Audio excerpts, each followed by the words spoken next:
all the time. All the time. God is good. Praise the Lord. Now and forever. And forever. Praise the Lord. The will of the Father. Yes, I will. Yes, I will. The will of the Father.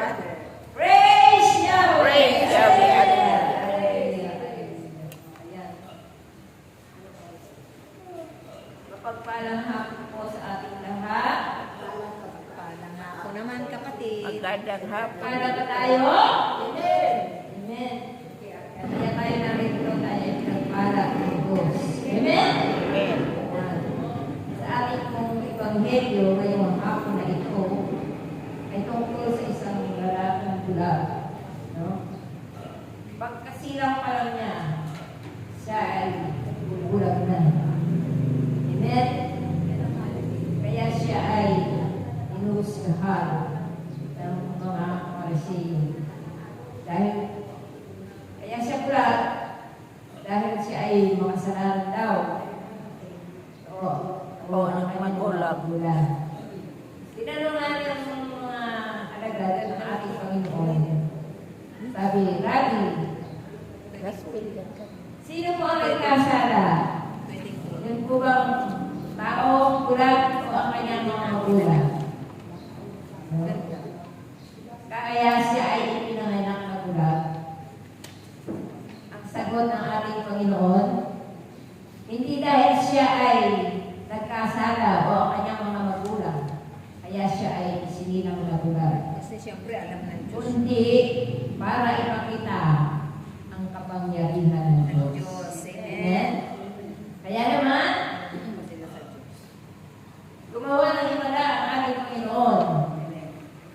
Siya ay gumawa ng lumara sa lupa at gumawa siya ng putik.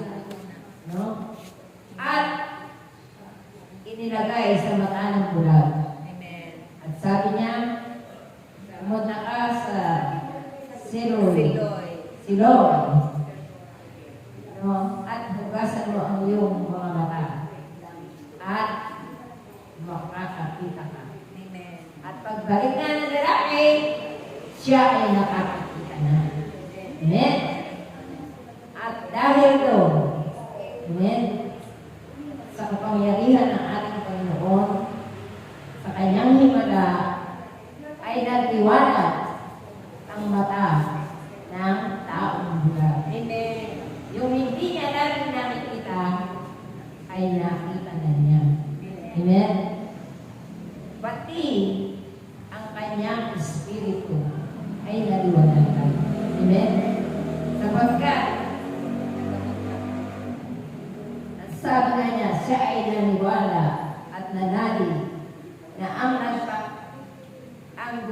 nagpagaling sa kanya ay ang Mesiyas. Amen?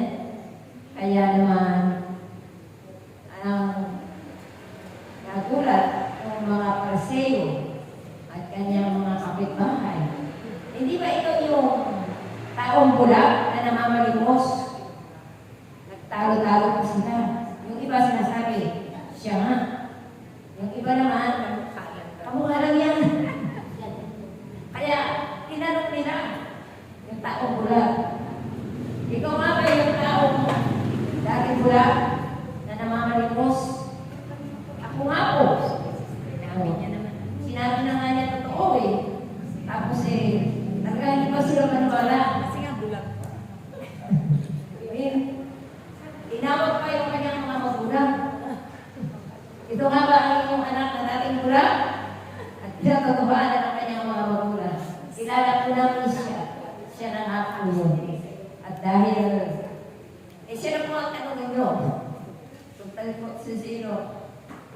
Ang tungkol sa taong nagpagaling sa kanya. Dahil natatakot siya at sila, yung mga magulang niya, na itiwalag sila no, ng mga Pariseo. Kaya muli siyang pinatawag at pinatutuhanan niya. At sabi ng mga Pariseo, talagang sila ay bulag. Nakatilang niya ang kanilang mga mata. Ngunit bulag pa rin sila sa katotohanan. Amen. Amen. Sapagkat sabi niya, ang tao yan ay makasalanan. Bakit siya makakapagpabilat ng bulan? No? Ikaw ba ay sumasampalataya sa taong yun? No? Binalit sa kanila nung tao, sa kanila yung tao yung tanong. Kaya bakit kayo din po ba ay sumasampalataya dahil sa kapangyarihan niya? Nagalit lalo ang mga Parisiyo.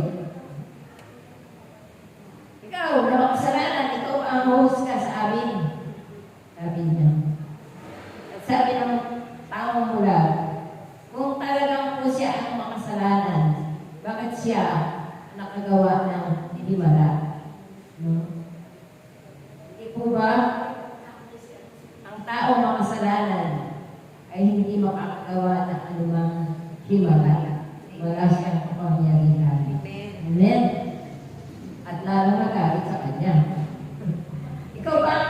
Ikaw ba ang magsasabi sa amin ng ganyan? Kaya talagang ang mga Pariseo ay bulag sa katotohanan. Bulag ang kanilang pang-spiritual. Nasa harap na nga nila ang katotohanan, ngunit hindi pa rin nila matanggap. Amen? Talagang sila ay nagbubulag-bulagan sa katotohanan. Amen? Kaya sabi nga, ano ba ang nakapagpapabulag sa mga Pariseo? No? Ang kanilang galit at inggit sa ating Panginoon. Sapagkat sila ay naiinggit sa ating Panginoon dahil sa mga ginagawang kababalaghan at sa mga hiwalang ginagawa ng ating Panginoon ay marami ang humahanga sa Kanya at marami ang nananampalataya. Amen? Kaya sila ay galit na galit sa ating Panginoon sapagkat nauubusan sila dahil sa kanilang, sabihin mo nga, sa kanilang kataasan, no? Talagang hindi nila matanggap. No? Nasa harapan na nga ay hindi pa nila tunay na nakikita. Amen? Tunay na sila ay bulag. Bulag sa katotohanan. Amen? Kaya, sabi nga, ang katotohanan ang makakagawa sa atin ng liwanag. No? Maniniwala lang tayo sa katotohanan sa pamamagitan ng ating Panginoon. Amen? Kung minsan kasi, nariyan na yung liwanag, kung minsan hindi pa rin natin napapansin. Andiyan na pala. Andiyan na pala sa harapan natin ang himala ng Diyos, pero hindi pa rin natin nakikita. Dahil kung minsan, tayo ay nabubulag pa rin. Saan tayo nabubulag? No? Kung minsan, sa kahirapan, no? Pag tayo ay maraming problema, pag tayo ay may karamdaman, diba? Talagang ang nakikita natin ay yung dilim. Amen? Hindi natin nakikita ang kaliwanagan. Amen? Kaya sabi nga, kung tayo ay nakakaranas ng pagkurusa, ng paghihirap, no? Ang titigan lang natin ay ang ating Panginoong Jesus na nakabayubay sa krus. Amen? Na siya magpapaalala sa atin na mas higit ang kanyang dinanas na paghihirap para sa ating lahat. Amen. Para maliwanagan tayo na ang kanyang paghihirap dahil sa kaligtasan ng lahat, siya ay nagtagumpay. Amen. Amen? Amen. At siya ay muling nabuhay. Amen. Amen? Sa kanyang pagkabuhay, namatay na tayo sa kasalanan. Amen. Tayo ay nabuhay sa katotohanan. Amen. Amen? Tunay na sabi nga, kung tayo man, ang ating mga kapwa ay nagkukulang sa atin. Nagkukulang tayo ng akisisyon, o nagkukulang tayo ng mga tulong o bilihin natin o yung mga ibinibigay sa atin na ang akala natin ay hindi sapat. No? Ang tingnan na natin ay ang liwanag ng ating Panginoon. Amen. Na anumang pagkukulang na hindi natin nakakamit ay ang Panginoon ang magpupuno sa anumang kakulangan na inaasam natin sa ating buhay. Amen. Lalo na ang pagmamahal Na talaga. ng ating kapwa. Amen? Ng ating mga Hindi na pa. mahal sa buhay. Saan hindi natin Amen. naman, banggit mo. Kaya, yan ay aking napapatunayan Amen. sa aking buhay. Totoo. Amen? Kung noon, ako'y uhaw na uhaw sa pagmamahal, sa atensyon, at inaakala kong ako ay kulang sa lahat ng bagay. Ngayon ulit, dahil sa kabutihan ng Diyos, ay nakita ko ang liwanag na dilat ng aking mga mata sa akin, dahil sa aking pananalig at pananampalataya sa Diyos. Amen. Praise Yahweh. Praise Yahweh. Na Hindi ka nag-iisa. yung kakulungan na hinihingi ko, magkakukula sa tao, ay ang Diyos ang nagpupuno. Amen. Ang siksik, digdig, at umaapaw. Amen? Amen. Sapagkat sa Kanya nagpumula ang lahat ng bagay. Amen? Damang-dama ko sa buhay ko ngayon na mahal ako ng Diyos. Amen. Mahal na mahal tayo ng Diyos. Amen. Nararamdaman niyo ba? Amen. Sabi ko nga, hindi siya nag-iisa sa appear eh. Daman-daman na natin ngayon. Totoo. Yung mga Yun yung pagkukulang hinahanap natin noon doon. ay hindi natin nakikita. Amen. Daman-daman na natin ngayon na tunay na sa ating pananalig at pananampalataya sa Diyos. Yan ang magbibigay sa atin ng liwanag. Ang liwanag ni Kristo. Amen. Lalo tayo na ngayon, panahon ng Kwaresma. Yan ang magbibigay sa atin ng kaliwanagan. Panahon ng pagsisisi. Totoo. Panahon ng pagbabalik sa Diyos. Panahon ng paghingi ng patawad. At panahon ng pagbibigay ng patawad. Amen. Amen? So, kung mayroon man daw sa ating nagkasala, ito ay ating patatawarin. Sapagkat kung hindi tayo magpapatawad, hindi din natin makamit ang kapatawaran ng Diyos. Amen? Pag-ibig ang mahalaga. Amen? Na Yun na lang naiiwan. huwag na daw natin tingnan kung ano man yung masamang ginawa sa atin ng ating kapwa. Ang tingnan na lang natin ay ang kabutihan ng Diyos. Amen? Amen? Na siya ang nagbayad, no, sa lahat ng mga pagkukulang ng ating kapwa. Amen? Kaya nga, kung merong nangutang, hindi nagbayad, ang Diyos ang magbabayad. Sobra-sobra pa. Amen. Amen? Kaya, mapalad tayo. Ang sabi nga ng ating Panginoon, kung merong humihingi, inyong bigyan. Kung merong nangungutang, huwag inyong pahihindian. Alam ko niya pa. Ayun. Diba? Yung pala magpahihindian.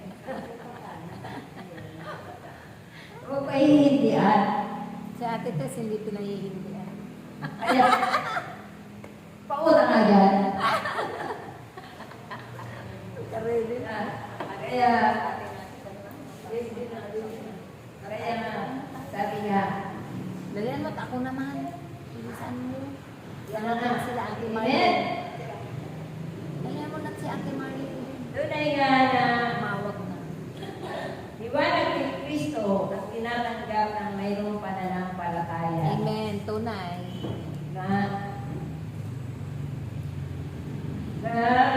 Praise the Lord! Amen forever. Amen forever! Praise the Lord. God is good! All the time. All the time! God is good. Wala tayo. Praise Yahweh! Praise Yahweh. Hallelujah. Praise Yahweh. Yan.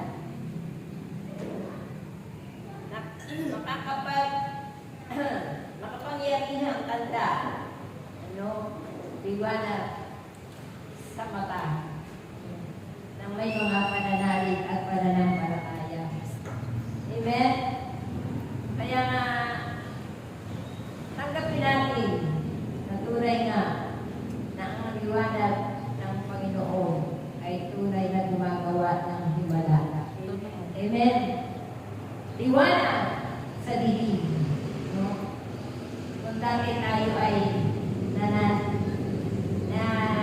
upuhay Sa taglima. sa kadiliman, ngayon tayo ay nabubuhay na sa kaliwanagan. Amen! Amen. Kung noon, punong-puno tayo ng galit, Puot. puot, sama ng loob, Kataasan. pataasan, kayabangan. Amen. Na hindi tayo tumatanggap ng katwiran. Ang alam natin, tayo lamang ang tama Lagi. Amen. Hindi tayo nagpapatalo. Totoo yun. Hindi tayo tumatanggap ng tayo ay nagkamali. Amen. Ang alam natin, basta wala, tama ako. Walang, hindi natin matanggap noon na tayo ay nakagawa ng kasalanan, na ang pagkakasala natin, kung minsan ay pinapaksa natin sa iba. Sinisisi natin yung sa iba. Amen? Ikaw kasi eh. Oo. Kaya ako, nagawa ko yan eh. Kasi ikaw eh. Nalisip pa. Amen? Nandamay pa. Ang dami pa. Yung inggit lalo. Talaga. Amen? Yan ang nakakamatay. Nakakamatay yun. Ang inggit. Amen? Number one. Ano? Talaga naman ang inggit katulad ni Herodes. Diba? Dahil sa inggit, no? Dahil sa kanyang sa inggit niya sa kapangyarihan, diba? Marami ang pinapatay niya. No? Nasanggol. Mga sanggol pa na walang kamalay-balay. Anghel pa. Amen. Dahil nabalitaan niya ang sila Sila. ang ang Panginoong Jesus ay nabagamit na ang kanyang kalooban sapagkat nababalitaan niya na mayroon ng talagang tunay na makapangyarihan na siyang maghahari sa sangkatauhan. At dahil sa inggit, ayun,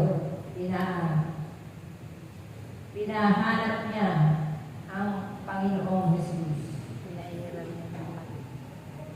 Nang mabalitaan niya yung mga tatlong pantas na hanapin ang ating Panginoon, nilinlang pa niya.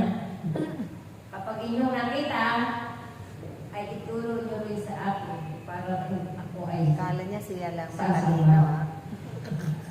Yung akala niya. batid ng Panginoon ang lahat. Amen. Kaya siya ay nagsugo ng mga anghel na magtago ang tatlong ang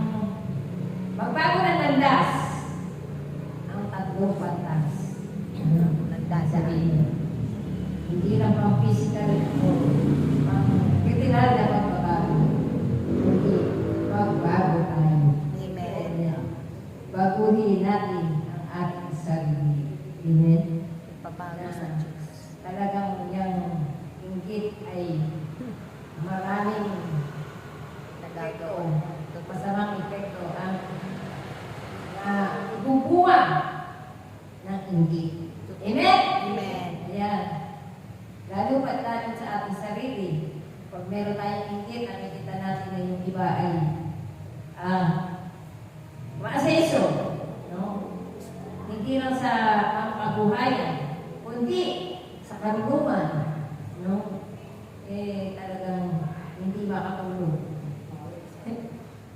Iniisip, paano ba Mahigitan. mahihigitan yung kanyang pinaiigitan. Talaga. Amen? Kaya napakalaking epekto niya. Masama ang pinubuha. Amen? Kaya nga, sa oras ng ngayon, panahon ng Kwaresma, ito na tayo tunay na hinihintay ng ating Panginoon. Lalo na sa mga tao na kalilimot sa Kanya, na marami ng pinagkakabalahang iba't ibang bagay, na wala ng panahon, na manalangin, magnilay, para sabahin ang ating Panginoon. Marami na ang nawawala ng pananampalataya. Amen? Lalong-lalo na sa panahon ngayon. Ano na ang nangihibabaw? Ang galit, ang karahasan. Amen? Sa halip na mag-usap, ano ang mag-usap sa mahinahon na pamamaraan? Ngunit mga balik ang ginagamit sa kanila. Ang kapangyarihan ang Ang tinayin. kapangyarihan sa maling paraan. Amen? Kaya nga, lagi natin ipanalangin sa ating Panginoon, nawa ang maghari sa bawat puso ng mga tao, lalo-lalo na ang may mga kapangyarihan doon sa mga bansa na may kagustuhan ay pagpili. Amen? Maawa sa mga tao na nagtutusa dahil sa mga kagustuhan. Amen? Na napakalaking epekto hindi lang sa kanila, kundi sa buong mundo. Amen. Amen? Ang kahirapan. Amen? Ang mga takot na nararamdaman ng mga tao sa mga panahon ito. Amen? Sa bawat pagdinig nila ng malalakas na pagsabog ng mga bomba, mga malalakas na sandata, tunay nga na wala silang kapayapaan. Laging takot ang kanilang nararamdaman. Kaya nga, ay dito sa ating bansa na talagang magulo. Panalangin natin sa Panginoon. Walang imposible Amen. na may hilangin ang ating Panginoon ng mga tulay na maglilingkod sa bayan, sa Diyos at sa mamamayan. Amen? Na ang kanilang layunin ay para sa kabutihan. Amen. Amen? Kaya, hallelujah, hallelujah. Hallelujah, hallelujah. Hallelujah, hallelujah. Naway ang bawat isa. Higit kayo ng mga tagapaglingkod ng Diyos. Sa pagsulong ng sanglibutan ito ay manatiling maging mababala. Puno ng pag-ibig, pagmamalasakit, paggalang sa isa't isa, pagpapatawad, puno ng mga bagay na mabubuti. Dahil ito man